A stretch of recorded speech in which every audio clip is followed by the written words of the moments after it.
Hi, my name is Cindy Rang with the Fabric Patch in Ephrata, Washington, and today we're going to talk about how to make a temperature quilt.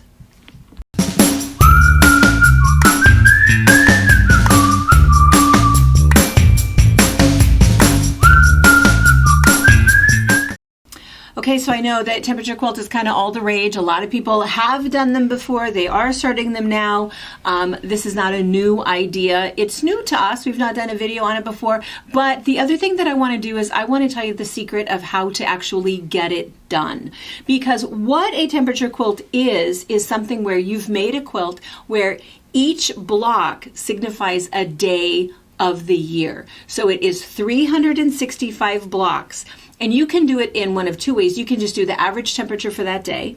I guess you can do it four ways. You can do the lowest temperature for the day, the highest temperature for the day, or the other thing that's kind of fun is to have the lowest temperature and the highest temperature. And you keep track of all of it on a graph of fabric, which we'll talk about more in detail in a minute. So it's kind of a fun thing, and some people feel like it's a little bit daunting because every single day you have to make a block for that temperature. Well, no, you don't. I'm going to tell you the secret. We're going to go through it in order and we're going to talk about this. So that's what a temperature quilt is. Super, super fun. Kind of a fun thing to do every year. And the other new trend is to make a temperature quilt of your birth year.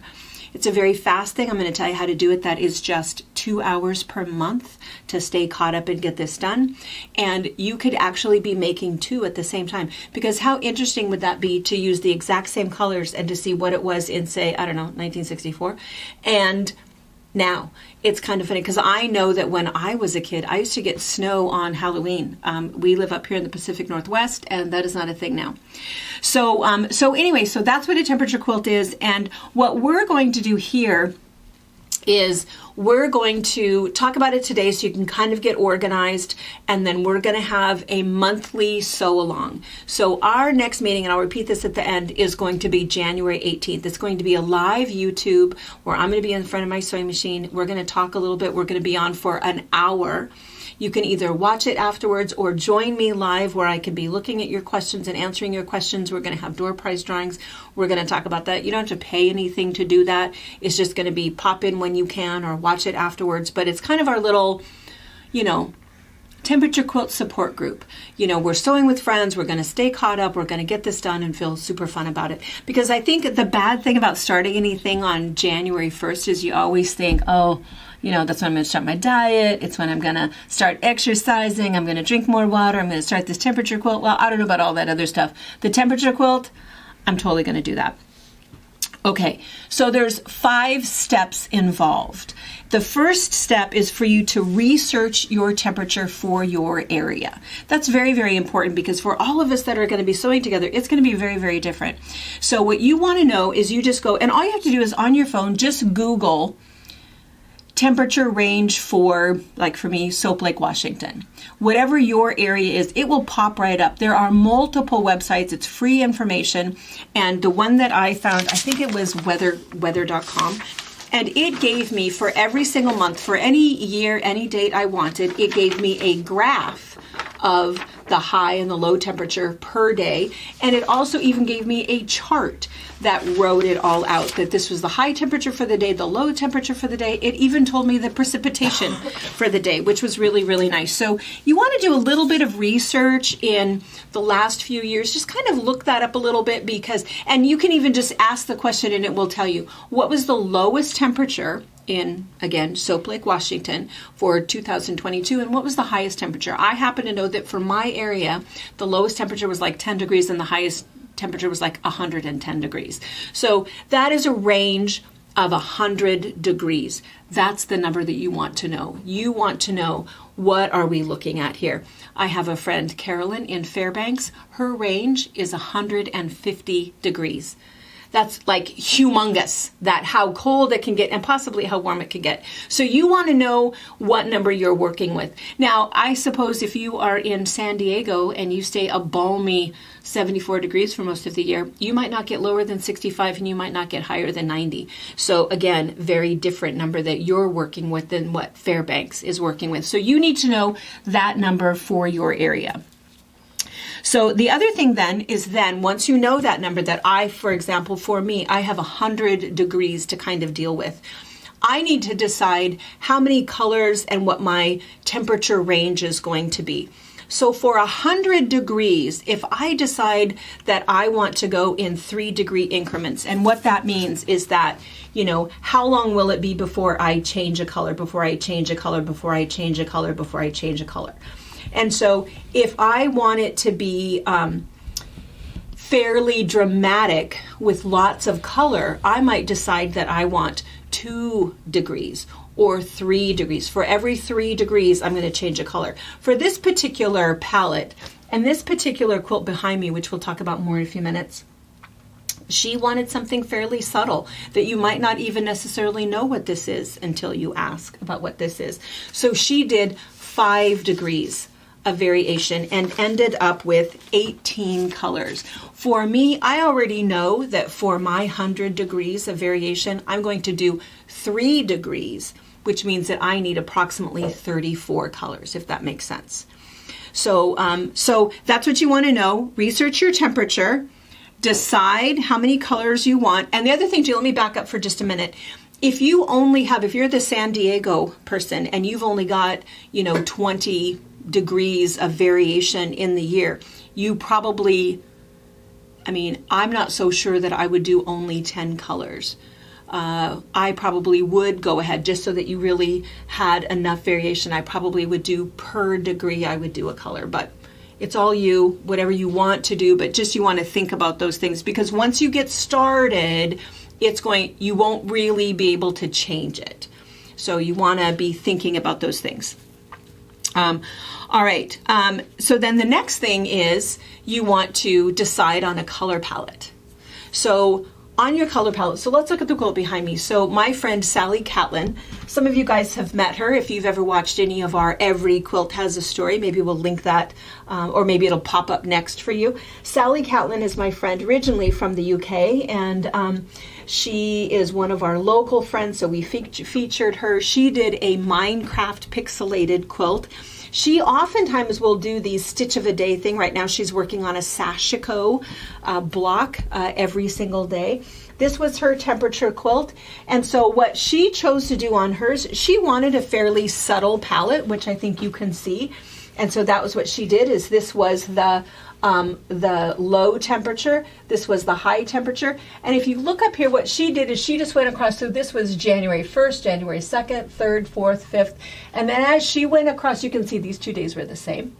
And then as she went across and then started back over, so then we're maybe up to the 31st of January, and then all of a sudden it was February 1st. She did not put a spacer in here.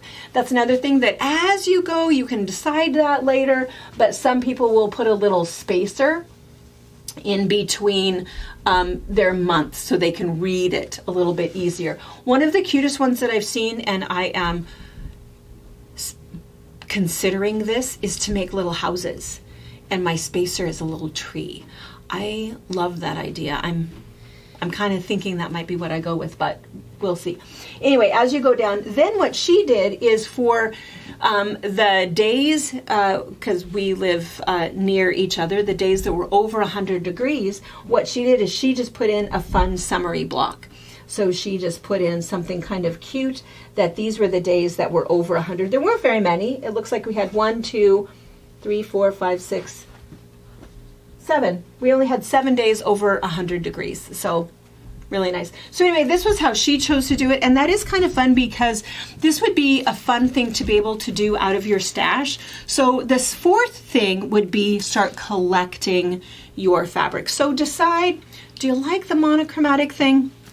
If you like the monochromatic thing and you kind of want to start, with some purples, or you want to start with some blues or some pinks or some greens or something like that, and then find some other things to put in there. Or do you really like the more classic temperature quilt where they really are going the full rainbow of color, which is also kind of fun? So think about what you want to do. This is a great opportunity to pull out of your stash. You can do all solids. Again, kind of a classic decision, but I really love the idea of something with a little bit of texture to it. And just spoiler alert, I I'm going to do texture. In fact, I think I'm going to do all florals is what I'm going to pick. But you can do other things that have all of these textures. So the other thing to consider as you are gathering your fabric is, again, the research that you've done on your temperatures. Like for us, we have a lot of, like, say, 40 to 45 degree weather.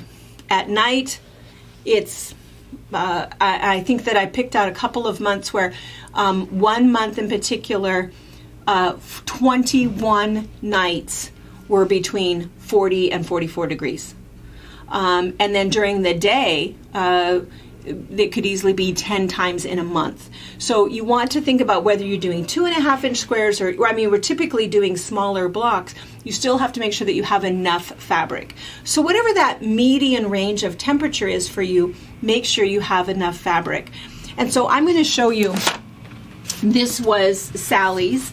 She lent me all of this, which is really nice to be able to see just so that we have a visual. So keep in mind that her blocks were tiny. This was a 2.5 inch square, and I think this was a 1.5 by 2.5 inch strip, I think was what this was. So she didn't use a ton of fabric, but you know, for her ranges, like her color number 5, which for her was the temperature between 29 to 34. Remember, she did a 5 degree increment change. 5 degrees, that's all she had left, and she started with 1/4 of a yard, not a fat quarter, 1/4 of a yard of everything, and that's all she had left. There was one, fabric number 4, because she chose to use a texture.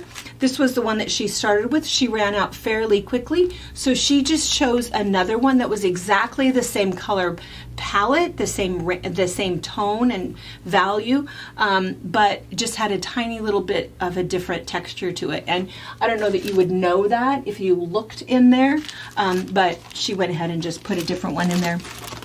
She did that a couple of times. And like she said, and I really like her advice, she says, you know, you can be super strict and crazy about it and search the world for that other, you know, shade 14 of Paintbrush Studios pink, and you can do that if you want to, or this seems like this is pretty good, because when somebody is reading this, I mean, think of what they're going to do with it. They're not really going to read it, right? I mean, it's just kind of a fun look, and it's fun to kind of see how much of what color there is, but nobody is really going to look something up this way, right? Does that make sense? So I would say that one of the kind of unwritten rules is have fun with it. Don't be crazy. And I think that that middle part of that range, I think you're good with fat quarters, probably of the extremes, but I think in that middle range, you're going to want to make sure that you have enough fabric. So we're here for you to be able to help to fill in those fabrics as you need them. But what I would do for right now is kind of start collecting them. So the idea is that you are going to research the temperature for your area, decide on your temperature range, decide the increment, you know, for all of that, for what numbers, start collecting your color palette.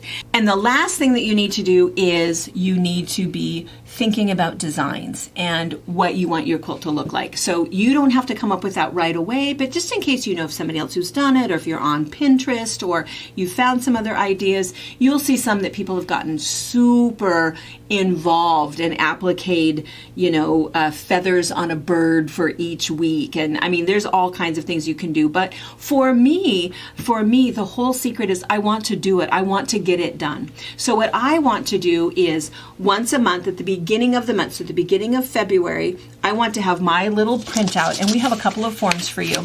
So I want to have my little printout where I have looked up all of my dates, and I can even be lazy enough just to print this whole thing off where I have all of the numbers. But what I need is I need to know my lowest temperature, my highest temperature, and then I also need to know what color number that is. We're going to talk about this more in detail, and I'm going to show you my stuff on the 18th when we sew together.